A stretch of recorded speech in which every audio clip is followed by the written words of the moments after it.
Cinema అయిన మహా నేను మిస్టర్ బి నా మాట సూటిగా ఉంటుంది, మ్యాటర్ క్లియర్ గా ఉంటుంది. మీరు చూస్తున్నారు మిస్టర్ బి ఛానల్. ఈ వీడియోలో మనం మాట్లాడుకుందాం భైరవ మూవీ రివ్యూ. బెల్లకొండ సాయి శ్రీనివాస్, నారా రోహిత్, మంచు మనోజ్ కలిసి నటించిన మల్టీ స్టారర్ ఫిల్మే ఈ భైరవం. ఈ సినిమా తమిళ్లో వచ్చిన గరుడన్ మూవీకి తెలుగు రీమేక్. గరుడన్ మూవీతో కమీడియన్ గా ఉన్న సూరి తమిళ్లో మంచి మాస్ పాపులారిటీ సంపాదించుకున్నాడు. ఇప్పుడు ఒక మాస్ హీరో అయిపోయాడు. బెల్లకొండ సాయి శ్రీనివాస్ కి తెలుగు మార్కెట్ లోను, తెలుగు పబ్లిక్ లోను, తెలుగు ప్రేక్షకుల్లోను పాపులారిటీ అయితే బాగానే ఉంది. కాకపోతే ఆ పాపులారిటీ స్ట్రాంగ్ అవ్వాలి అంటే అతనికి ఇప్పుడు ఓ నికార్సైన బ్లాక్ బాస్టర్ అవసరం. ఈ సినిమాతో ఆ ఆశ నెరవేర్చుకోవాలి అని మంచు మనోజ్ ని, నారా రోహిత్ ని తోడు తీసుకుని ఈ వారం భైరవం సినిమాతో థియేటర్స్ కు వచ్చాడు. మరి అతని ఆశ ఈ భైరవం మూవీ ఎంతవరకు తీర్చే అవకాశం ఉంది మాట్లాడుకుందాం మన సమీక్షలో. కథ విషయానికి వస్తే వరద, గజపతి, సీను ముగ్గురు మంచి స్నేహితులు. వాళ్ళ మధ్యన ఉన్నది స్నేహం కాదు, అంతకు మించిన అనుబంధం. బ్లడ్ రిలేషన్ ఏమీ లేదు, బంధువులు కాదు వాళ్ళు, అయినప్పటికీ గొప్ప స్నేహితులు. పోతే సీనుది ఒక డిఫరెంట్ బంధం. సీనుకి గజపతి అంటే ఇష్టం, గజపతికి రైట్ హ్యాండ్. గజపతితో అతని అనుబంధం చాలా ఇంట్రెస్టింగ్ గా ఉంటుంది, చాలా వెరైటీగా ఉంటుంది. విపరీతమైన విశ్వాసం ఉన్న వ్యక్తి శ్రీను. గజపతి అంటేనే అందరికంటే ఎక్కువ ఇష్టం. చిన్నప్పటి నుంచి వాళ్ళిద్దరి మధ్యన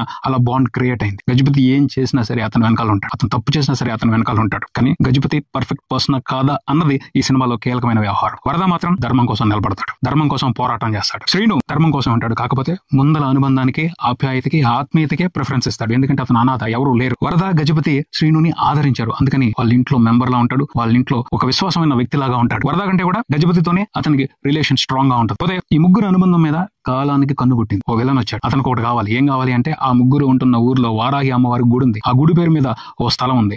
ఆ స్థలాన్ని కొట్టేయాలి మంత్రి గారు. అందుకే ఏం చేయాలి, ఈ ముగ్గురు అనుబంధాన్ని చెడగొట్టాలి, లేకపోతే కష్టం. ఆ స్థలాన్ని అతను దక్కించుకోలేడు. సో అతను గేమ్ అతను మొదలు పెట్టాడు. మొత్తానికైతే ఒక వీక్ పాయింట్ పట్టుకుని దాని మీద గేమ్ ఆడటం మొదలు పెట్టాడు మంత్రి గారు. ఆ వీక్ పాయింట్ మూలంగా ఆ ముగ్గురు మధ్యన కూడా పొరపచ్చులు మొదలయ్యాయి. ఒక పెద్ద పోరాటమే నడిచింది. ఆ పోరాటం పరిణామం ఏంటి, దాని మూలంగా ఈ ముగ్గురు స్నేహితుల జీవితాల్లో ఎటువంటి పరిస్థితులు చోటు చేసుకున్నాయి తెలుసుకోవడం ఈ సినిమా. విశ్లేషణ విషయానికి వస్తే భైరవం ఈ cinema rural mass action drama. Garudan మూవీకి రీమేక్. గరుడన్ మూవీని తమిళ్లోనే చూడటం జరిగింది, ఎందుకంటే ఆ సినిమాలో సూరి పర్ఫార్మెన్స్ మామూలుగా ఉండదు, వేరే లెవెల్లో ఉంటుంది. అందుకని తెలుగులో రీమేక్ చేస్తున్నారని తెలిసినా ఆపుకోలేక చూసేయడం జరిగింది. కానీ ఆ సినిమాలో ఉన్న పర్ఫార్మెన్స్ ని కంపారిజన్ పెట్టుకుని ఈ సినిమాని చూసే మాత్రం గట్టిగానే డిసప్పాయింట్ అయ్యే అవకాశం ఉంటుంది. బేసిక్ గా చాలా మంచి కథ, ఇంట్రెస్టింగ్ కథ. ఊళ్ళల్లో ఇలాంటి పరిస్థితులు ఉంటాయి. గుడిమాన్యాలకు సంబంధించి గొడవలు జరగడం, ఆ గుడిమాన్యాల మీద ఆధిపత్యం కోసం ఘర్షణలు జరగడం, ఆ ఘర్షణలు పెరిగి పగలవటం, పంతాలవటం జరుగుతూ ఉంటాయి రెగ్యులర్ గా. చాలా చోట్ల ఉంటాయి. తమిళనాడులో అనే కాదు, 2 తెలుగు స్టేట్స్ లో కూడా గుడిమాన్యాలకు సంబంధించి పెద్ద పెద్ద యుద్ధాలు జరిగిన పరిస్థితులు కూడా ఉన్నాయి. అంటే పూర్వం రోజుల్లో యుద్ధాలు, ఇప్పుడు ఘర్షణలు, మనుషుల మధ్య పగలు, ప్రతీకారాలు ఇవన్నీ జరిగిన పరిస్థితులు ఉన్నాయి. అలాంటి బ్యాక్ డ్రాప్ ఈ కథలో కూడా ఉంది. చాలా ఇంట్రెస్టింగ్ బ్యాక్ డ్రాప్. ఇక్కడ ముగ్గురు ఫ్రెండ్స్ మధ్యన సంఘర్షణ క్రియేట్ అవుతుంది. అది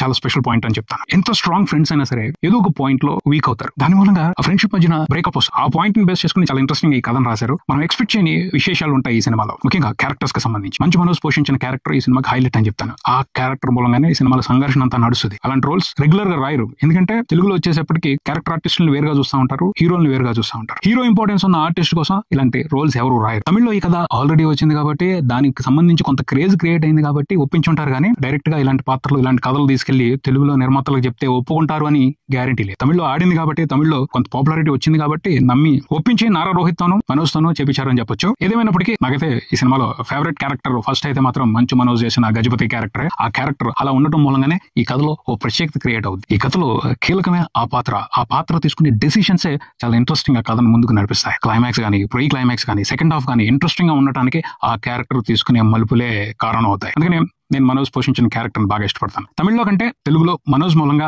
ఆ క్యారెక్టర్ కొంచెం ఇంట్రెస్టింగ్ అనిపించింది అని చెప్తాను. ఎందుకంటే తమిళ్లో ఉన్నిముకందన్ పోషించారు ఆ పాత్రని, తెలుగులో మంచు మనోజ్ పోషించారు. కొంచెం ఓన్ చేసుకుని మనోడు మన హీరో అన్న ఫీలింగ్ వచ్చింది కాబట్టి ఆ క్యారెక్టర్ అయితే నేను ఎంజాయ్ చేశాను సినిమా చూసేటప్పుడు. అలాంటి క్యారెక్టర్ పోషించాలంటే దమ్ము ఉండాలి. అందులో హీరో ఇమేజ్ ఉన్న పర్సన్, కొంత గ్యాప్ వచ్చినా సరే హీరో ఇమేజ్ ఉన్న పర్సన్ అలాంటి క్యారెక్టర్ చేయడం అనేది ఒక ఛాలెంజ్. ఆ ఛాలెంజ్ ని మంచు మనోజ్ తీసుకుని ఇంట్రెస్టింగ్ గా దానికి న్యాయం చేశారని చెప్పాలి. బెల్లంకొండ సాయి శ్రీనివాస్ పోషించిన సీను క్యారెక్టర్ కూడా ఇంట్రెస్టింగ్ క్యారెక్టర్. ఆ క్యారెక్టర్ భలే డిఫరెంట్ గా ఉంటుంది. మంచు మనోజ్ పోషించిన గజపతి క్యారెక్టర్ కి రైట్ హ్యాండ్ సీను క్యారెక్టర్. ఆ క్యారెక్టర్ కి కొన్ని ఇంట్రెస్టింగ్ ఫీచర్స్ ఉంటాయి. ఎవరు ఏం చెప్పినా మాట్లాడు, అవసరమే గజపతి చెప్పు అన్నాడు అంటే నిజమే మాట్లాడతాడు. ఎంతమంది మధ్యలో ఉన్నా మొహమాటం లేకుండా జరిగినట్టు పోసగుచ్చినట్టు చెప్తాడు. ఆ ఇంట్రెస్టింగ్ డీటెయిల్ పట్టుకుని సినిమాలో కొన్ని చోట్ల భలే ఎంటర్టైన్మెంట్ ఇచ్చారు. ముఖ్యంగా ప్రీ క్లైమాక్స్ నుంచి క్లైమాక్స్ సినిమా అయిపోయేంత వరకు సీను క్యారెక్టర్ కున్న ఆ డీటెయిల్ తో ఇంట్రెస్టింగ్ ఎంటర్టైన్మెంట్ క్రియేట్ అయిందని చెప్పాలి. ఆ మూమెంట్స్ ని ఖచ్చితంగా అందరూ ఎంజాయ్ చేస్తారు. డిఫరెంట్ గా ఉంది క్యారెక్టర్ అని ఖచ్చితంగా ఫీల్ అవుతారు. బెల్లంకొండ సాయి శ్రీనివాస్ కూడా తన పాత్ర పరిధి మీద ఇంట్రెస్టింగ్ గానే పెర్ఫార్మ్ చేసి మెప్పించాడు అని చెప్పాలి. పోతే సినిమా ఫస్ట్ హాఫ్ అంతా కూడా అతను ఒక క్యారెక్టర్ ఆర్టిస్ట్ లా ఉంటాడు, హీరోలాగా అనిపించాడు. ప్రీ క్లైమాక్స్ నుంచి అతనిలోని హీరో బయటకు వస్తాడు, అక్కడ నుంచి ఇంప్రెస్ చేస్తాడు. సినిమా అయిపోయేప్పటికి ఇతను హీరో అని మనం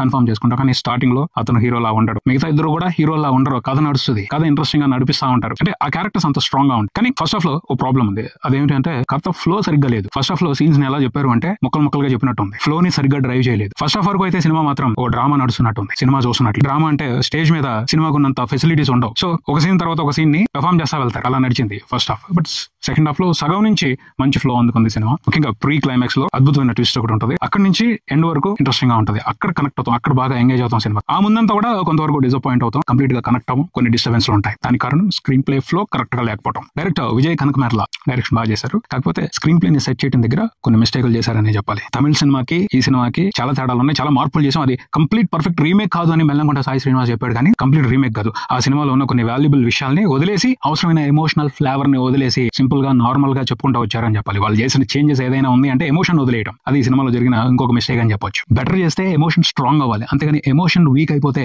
బెటర్ చేసినట్టు కాదు, కొంచెం చెడగొట్టినట్టు అవుద్ది. అలాంటి పరిస్థితులు ఉన్నాయి ఈ సినిమా. అది చేశారు, అది మరి గ్రేట్ అనుకుంటే మాత్రం ఎవరు ఏం చేయలేరు, గ్రేట్ కాదు అది. మూడో మిస్టేక్ ఉంది ఈ సినిమాకి సంబంధించి, అదేంటి అంటే పర్ఫార్మెన్స్ లో ఇంకా స్ట్రాంగ్ గా ఉండాలి.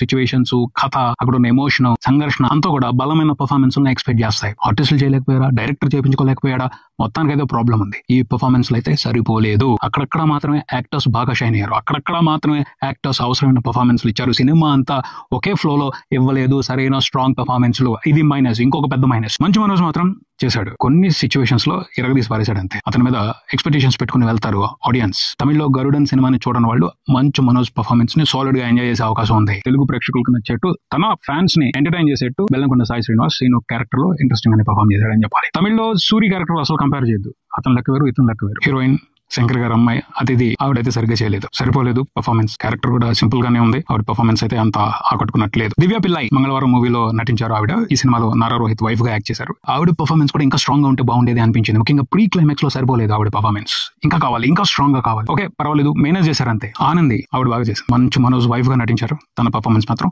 బాగుంది. కాకపోతే ఆవిడ స్క్రీన్ స్పేస్ తక్కువగా, ఇంకా మంచి సీన్స్ ఇచ్చినట్టు ఇంకా బాగా పర్ఫార్మ్ చేసి ఉండేది ఆవిడ. అలాగే Sandeep Raj colour photo director, villain గా అతనికి మంచి ఫ్యూచర్ ఉంటుంది అనిపిస్తుంది. ఈ సినిమాలో కూడా ఓ విలన్ రోల్ లో కనిపించారు, తన పాత్ర పరిధి మీద బాగా యాక్ట్ చేశారు. టెక్నికల్ గా చూసుకుంటే ఫైట్స్ బాగున్నాయి, కొన్ని ఫైట్స్ బాగున్నాయి. విజయ్ కనకమేరల ఈ మధ్యన ఫైట్స్ మీద బాగా శ్రద్ధ పెట్టి వాటిని డిజైన్ చేసి నీట్ గా పిక్చరైజ్ చేస్తున్నాడు. ఫైట్ మాస్టర్స్ ని ఉపయోగించుకుని చాలా బాగా ఫైట్స్ ని ఈ సినిమా కోసం కూడా ఆయన క్రియేట్ చేశాడు అని చెప్పాలి. ఆ ఫైట్స్ ని చూసి మాస్ ఆడియన్స్ బాగా ఎంటర్టైన్ అయ్యే అవకాశం ఉంది. ముఖ్యంగా ఇంటర్వెల్ ఫైట్ అలాగే క్లైమాక్స్ ఫైట్ మంచి మాస్ మూమెంట్స్ ఉన్నాయి, వాటిని ఆడియన్స్ ఇంట్రెస్టింగ్ గా రిసీవ్ చేసుకునే అవకాశం ఉంది. మ్యూజిక్ ఈ సినిమాకి మైనస్ అని చెప్తాను. బ్యాక్గ్రౌండ్ స్కోర్ లో సరిపోలేదు, దమ్ము ఇంకా కావాలి. అక్కడ ఉన్న ఇంటెన్సిటీకి ఇంకొంచెం heavy strong impressive background score అవసరం పడలేదని అనిపించింది. పాటలు కూడా సోసోగా ఉన్నాయి, అంత ఇంప్రెసివ్ గా ఏమి లేవు. మంచి పాటలు లేకపోవడం ఈ సినిమాకి మైనస్ అయ్యే అవకాశం ఉంది. మొత్తంగా అయితే భైరవం ఈ సినిమా గురించి చెప్పేది ఏంటి అంటే, ఎక్కువ ఎక్స్పెక్టేషన్స్ పెట్టుకోవద్దు. కొన్ని మూమెంట్స్ మాత్రం బాగున్నాయి. ఫస్ట్ హాఫ్ అయితే మాత్రం కొంతవరకు డిసప్పాయింట్ చేస్తుంది, సెకండ్ హాఫ్ మాత్రం కొంత సాటిస్ఫై చేస్తుంది. క్లైమాక్స్ అయితే డిసప్పాయింట్ చేయదు. మిక్స్డ్ ఎక్స్పీరియన్స్ అయ్యే సినిమా, అలానే టోటల్ గా డిసప్పాయింట్ చేయదు. కొన్ని మూమెంట్స్ ఉన్నాయి, ఆ మూమెంట్స్ వరకు ఫాలో అవుతూ ఈ సినిమాని కొంతవరకు ఎంజాయ్ చేయొచ్చు. తమిళ్లో గరుడన్ మూవీని చూస్తే మాత్రం డిసప్పాయింట్ అవుతారు. చూడకుండా ఈ సినిమాని చూసిన వాళ్ళు కొంతవరకు సాటిస్ఫై అయ్యే అవకాశం ఉంటుంది. That's it. మరో వీడియోతో మళ్ళీ కలుద్దాం. ఈ వీడియో మీకు నచ్చితే లైక్ చేయండి, మీ ఫ్రెండ్స్ తో షేర్ చేసుకోండి, మీ అభిప్రాయాన్ని కామెంట్ చేయండి, ఈ ఛానల్ ని సబ్స్క్రైబ్ చేయండి. నేను Mr B. Keep watching Mr B channel. Thank you.